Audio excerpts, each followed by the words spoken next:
নমস্কার বন্ধুরা, ডলির রন্ধনশালা সবাইকে স্বাগত। আজকে তোমাদের সাথে শেয়ার করব কচি নিম পাতার দারুণ একটা রেসিপি। শীতের শেষ আর বসন্তের শুরুতে শরীর ভালো রাখার জন্য আমাদের ছোট থেকে বড় সবারই কিন্তু নিম পাতা খাওয়ার প্রয়োজন। আর নিম পাতা কিন্তু তেতোর জন্য অনেকেই খেতে চায় না। তবে আজকে আমি যেভাবে রান্নাটা করব, এইভাবে রান্না করলে অতটা কিন্তু তেতো লাগবে না। যারা তেতো খেতে পছন্দ করে তারা তো খাবেই, আর যারা খেতে পছন্দ করে না এইভাবে রান্না করলে তারাও কিন্তু খেয়ে ফেলবে। আর দেখতেই পাচ্ছ কচি নিম পাতার সাথে অল্প অল্প নিম ফুলও রয়েছে। আর এই নিম ফুলগুলো বাদ দিয়েও কিন্তু রান্না করা যাবে না। তাই নিম পাতাগুলো বেছে নেওয়ার আগে আমি নিম পাতা খুব ভালোভাবে ধুয়ে নিয়েছি। নিম পাতাগুলো বেছে নেওয়ার পরে ধুতে গেলে অনেকটাই নিম ফুলগুলো বাদ হয়ে যাবে। যাই হোক, আমি নিম পাতা আর নিম ফুল সব কিছু কিন্তু একসাথে নিয়ে নেব। আর নিম ফুলের এই যে কচি ডাঁটিগুলো, সেগুলো কিন্তু আমি নিয়ে নেব। আর রেসিপিটা শেষ পর্যন্ত দেখার জন্য তোমাদের কাছে আমার অনুরোধ রইল।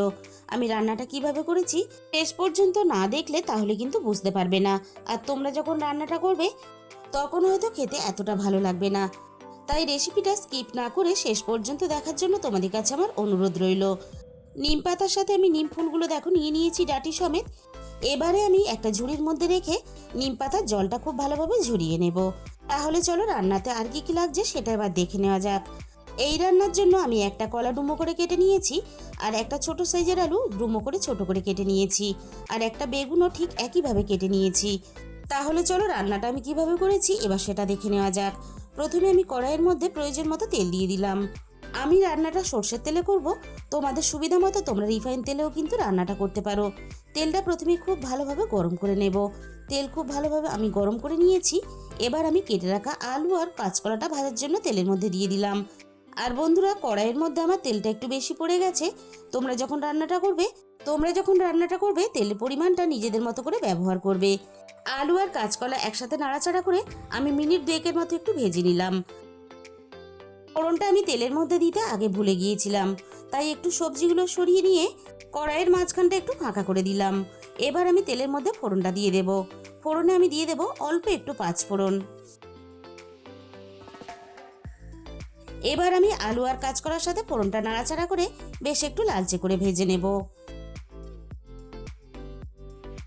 আলু কাঁচকলাও আমি ফোড়নের সাথে নাড়াচাড়া করে দেখো বেশ ভালোভাবে ভেজে নিলাম। এবার আমি কেটে রাখা বেগুনটা ভাজার জন্য কড়াইয়ের মধ্যে দিয়ে দিলাম। বেগুনের সাথেই আমি রান্নার স্বাদ মতো লবণটা দিয়ে দিলাম। এবার আমি লবণটা সবকিছুর সাথে নাড়াচাড়া করে খুব ভালোভাবে মিশিয়ে দেব। আলু বেগুন কাঁচকলা সবকিছু আবারও একসাথে নাড়াচাড়া করে বেশ ভালোভাবে ভেজে নেব। বেগুন খুব বেশি ভাজার দরকার নেই, বেগুন এমনিতেই রান্না হওয়ার সাথে সাথে সিদ্ধ হয়ে যাবে। তাই মিনিট দুয়েকের মতো বেগুনটা সবকিছুর সাথে নাড়াচাড়া করে একটু নরম করে ভেজে নিয়েছি। এবার আমি একে একে রান্নার গুঁড়ো মশলাগুলো দিয়ে দেব।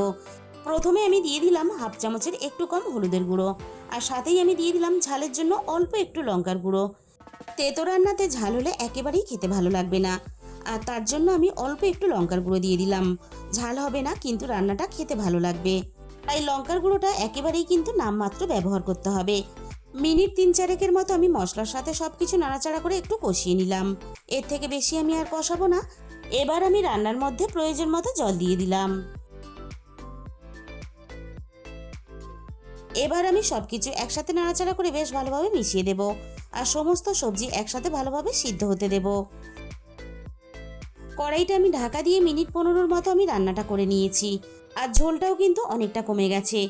এবার আমি রান্নাটা নাড়াচাড়া করে দেখে নেব সবজিগুলো বেশ ভালোভাবে সিদ্ধ হয়েছে কিনা।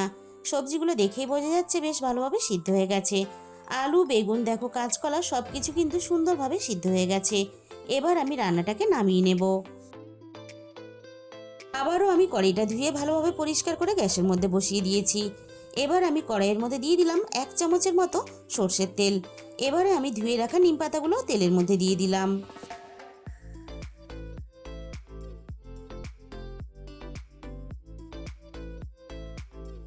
এবারে আমি গ্যাসের ফ্লেমটা মিডিয়ামে রেখে নিম পাতাগুলো নাড়াচাড়া করে বেশ ভালোভাবে ভেজে নেব। আর নিম পাতা কিন্তু একটু ভাজতে সময় লাগে, যাতে নিম পাতাগুলো তাড়াতাড়ি ভাজা হয়ে যায় তার জন্য আমি কড়াইয়ের গায়ে এভাবে একটু ছড়িয়ে দিলাম। মিনিট 5-6 মতো আমি নিম পাতাগুলো নাড়াচাড়া করে দেখো বেশ ভালোভাবে ভেজে নিয়েছি। আর নিম পাতা কিন্তু ঠিক এরকম করে ভাজতে হবে, খুব বেশি কিন্তু পুড়িয়ে ভাজলে তাহলে নিম পাতাগুলো খেতে ভালো লাগবে না। এবারে আমি ঝোলটা কড়াইয়ের মধ্যে ঢেলে দেব।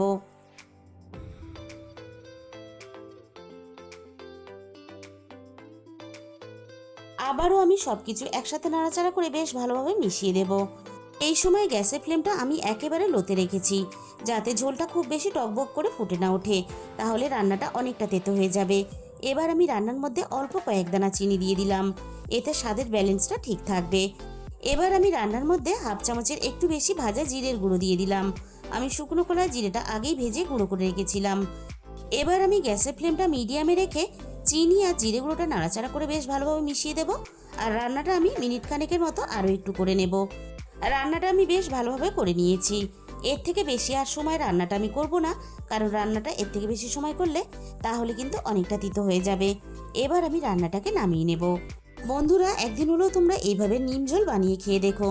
তাহলে বন্ধুরা, আজকের এই রেসিপিটা শেষ পর্যন্ত দেখার পরে তোমাদের যদি ভালো লেগে থাকে তাহলে ভিডিওতে একটা লাইক করে দিও, আর নিজেদের বন্ধুদের মধ্যে শেয়ার করে দিও, আর কমেন্টের মাধ্যমে জানিও তোমাদের কেমন লাগলো। আর যে সমস্ত নতুন বন্ধুরা এখনো পর্যন্ত আমার চ্যানেলটা সাবস্ক্রাইব করনি, এরকম নতুন সহজ ঘরোয়া রেসিপি পেতে আমার চ্যানেলটা সাবস্ক্রাইব করে আমার পাশে থাকার অনুরোধ রইল। আর তার সাথে সাথে পাশে থাকা বেল আইকনটা ক্লিক করে অল করে দিও, তাহলে আমি যখনই কোনো নতুন রেসিপি আপলোড করব সবার আগে তোমার কাছে পৌঁছে যাবে। আজকে তাহলে এই পর্যন্ত।